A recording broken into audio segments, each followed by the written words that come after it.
Olá a todos, graça e paz. Eu gostaria de falar nesta oportunidade a respeito do aperfeiçoamento dos santos, daqueles que são salvos e são inseridos no corpo de Cristo, num corpo que é a igreja que o Senhor diz que é sem mácula e nem rugas, mas sim perfeita. É certo que o Senhor espera de nós o desejo pela perfeição, que nós busquemos a perfeição. E Paulo diz que a gente tem que buscar essa perfeição e não deixar de buscá-la em todo tempo, até que alcancemos a estatura de varão perfeito, assim como é o nosso Senhor e Salvador Jesus Cristo. Não adianta a gente falar que nós somos humanos e ninguém é perfeito. É verdade, mas não pode ser desculpa para que nós relaxemos na nossa vida espiritual, na nossa vida com Deus, na nossa vida como cristãos. Porque seremos cobrados sim. O dia que o Senhor vier buscar a igreja, nós seremos cobrados. Nós seremos cobrados porque o Senhor espera que nós sejamos luz, sejamos sal, sejamos a sua representação aqui na terra. O Senhor espera que nós venhamos a nos comportar e parecer assim como Ele é. O apóstolo Paulo, ele diz: sede meus imitadores, assim como também sou de Cristo. O Senhor nosso Deus, Ele fala para o povo de Israel, o povo hebreu, quando está a caminho da terra prometida. Diz a eles: sede santo, quando vocês estiverem sempre lá naquele lugar, sede santo como sou santo. Não se misturem, não permitam que coisas externas venham fazer parte da vida de vocês, ao contrário. Busquem separar-se. Queridos, é tempo de enchermos as nossas lâmpadas com óleo, e assim como aquelas 5 virgens prudentes, estamos preparados para a volta de Cristo, que é breve e iminente. O apóstolo Paulo, ele escreve aqui em Efésios, no capítulo 4, a partir do versículo 7 até o final do versículo 14, essas palavras: mas a graça foi dada a cada um de nós segundo a medida do dom de Cristo. Por isso diz: subindo ao alto, levou cativo o cativeiro e deu dons aos homens. Ora isto, ele subiu, que é senão também, antes as partes mais baixas, ele desceu na terra? Aquele que desceu é o mesmo que subiu acima de todos os céus para cumprir todas as coisas. E ele mesmo deu uns para apóstolos, outros para profetas, e outros para evangelistas, e outros para pastores e doutores, tendo em vista o aperfeiçoamento, presta atenção nessa palavra, aperfeiçoamento dos santos, para o desempenho do ministério, para a edificação do corpo de Cristo, até que todos cheguemos à unidade de fé, em pleno conhecimento do Filho de Deus, a perfeita varonilidade, à medida da estatura da plenitude de Cristo. O apóstolo Paulo, ele diz: aquele que passou pelo processo, a vida cristã, queridos, ela é um processo, nós estamos num processo de santidade, para que um dia nós possamos, hoje como a gente enxerga, como o apóstolo Paulo fala, lá em 1 Coríntios 13, hoje nós olhamos, enxergamos e vemos como no espelho embaçado, mas chegará um momento que nós o veremos face a face e tudo veremos de forma clara. Hoje somos chamados para andar pela fé. A fé é a certeza das coisas que não existem, mas nós acreditamos que elas já estão acontecendo. É a certeza daquilo que a gente não pode ver, mas que está sendo concretizado. Hoje andamos pela fé e literalmente ver a presença de Deus para nós é algo assim muito difícil. Por quê? Porque viver pela fé é crer. E Jesus diz que bem-aventurado, muito mais felizes são aqueles que não viram, mas creram nele.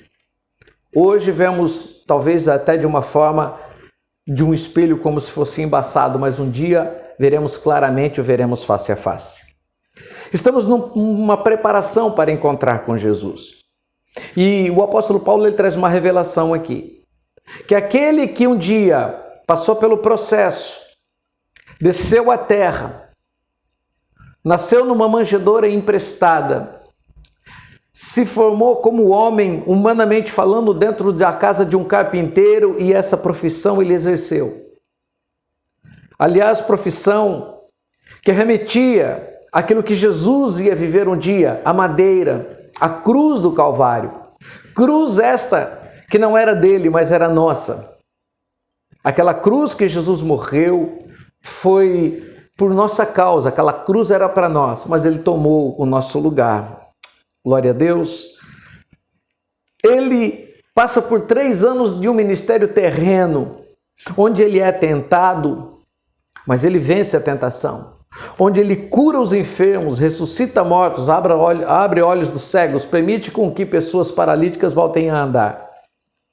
Ele é traído, ele é julgado de forma injusta, ele é trocado por um ladrão chamado Barrabás. Ele morre naquela cruz, ele toma sobre si toda a nossa dor, toda a nossa enfermidade. O castigo que nos traz a paz estava sobre ele.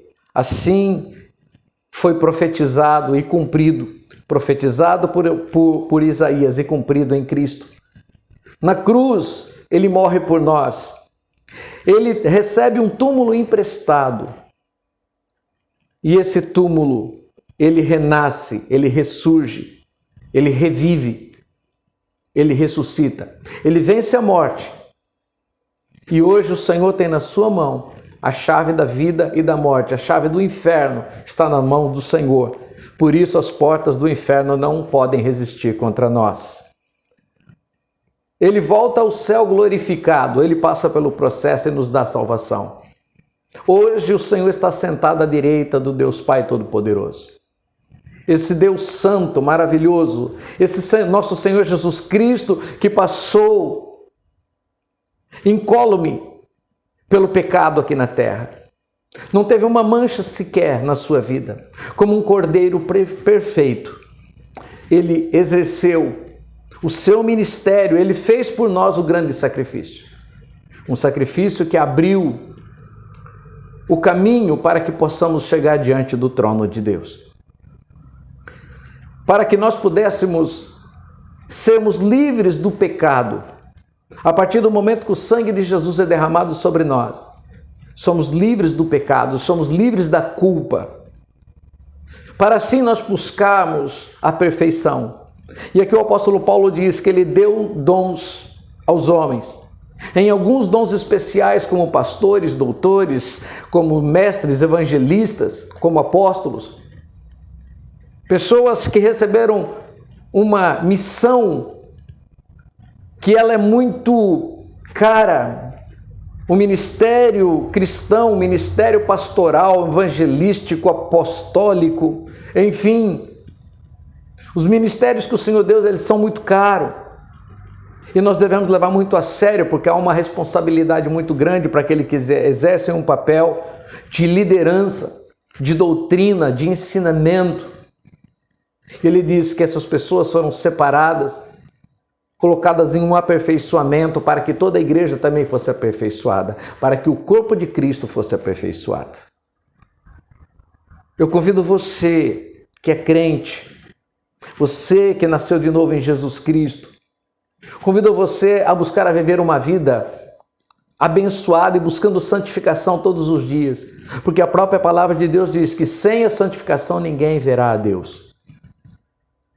Você, através dos dons que o Senhor deu a você, buscar o aperfeiçoamento para que você possa ser útil dentro da igreja.